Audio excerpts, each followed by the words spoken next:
পথ দুর্ঘটনা আটকাতে ও মানুষের মধ্যে সচেতনতা বৃদ্ধিতে সেফ ড্রাইভ সেফ লাইফ প্রকল্প দীর্ঘদিন ধরেই চালু রয়েছে রাজ্যে।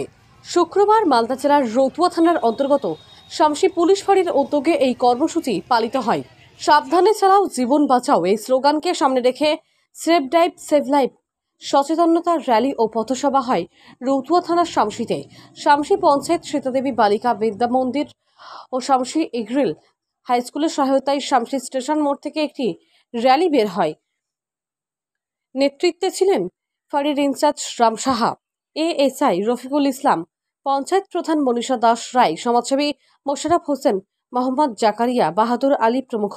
সারা বাজার পরিক্রমা করে স্টেশন মোড়ে একটি সচেতনতা সভা হয়। এখানে হেলমেটবিহীন চালকদের পথ নিরাপত্তা সম্পর্কে বোঝানো হয়। তাদের হাতে গোলাপ দিয়ে সাবধানে বাইক চালানোর পরামর্শও দেওয়া হয়। আপনি বাড়ি থেকে কে আছে? আচ্ছা, আপনাকে কি অকাল মৃত্যুর জন্য বাবা মা জন্ম দিয়েছে? তাহলে হেলমেট পরছেন না কেন?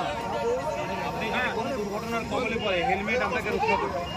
আপনার পরিবারের বাবা মা ভাই বোন সবাই অপেক্ষা করছে আপনার জন্য। সুন্দর সন্তান, আগামী দিনে আপনি ভবিষ্যৎ। আপনি কি দুর্ঘটনার কবলে পড়ে হঠাৎ করে করতে করে গেলেন মাঠে, আপনি সারা জীবন ঘুমায়। আমাদের থানার আইসি সাহেব উনি 3 মাস ঘুমাইছিলেন, 3 মাস জ্ঞানী ছিল না, সবাই বলে মরে গেছে।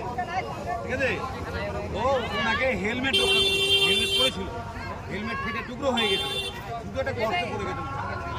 করতে পারে ওটা কেউ জানে না। ঠিক আছে, তো তেমনি আপনারা হতে পারে, আপনি সাবধানে চালাচ্ছেন কিন্তু টোটো সাবধানে চালাচ্ছেন, ট্রাক্টর চালাচ্ছেন, আপনি হঠাৎ করে টার্ন নিতে গেলেন, তার সামনে একটা ছাগল পড়ে গেল, বাচ্চা চলে পড়ে গেলেন, মৃত্যু হয়ে গেল, তাই না? আপনি নিজে বিপদে থাকছেন, পরিবারকে বিপদে রাখছেন।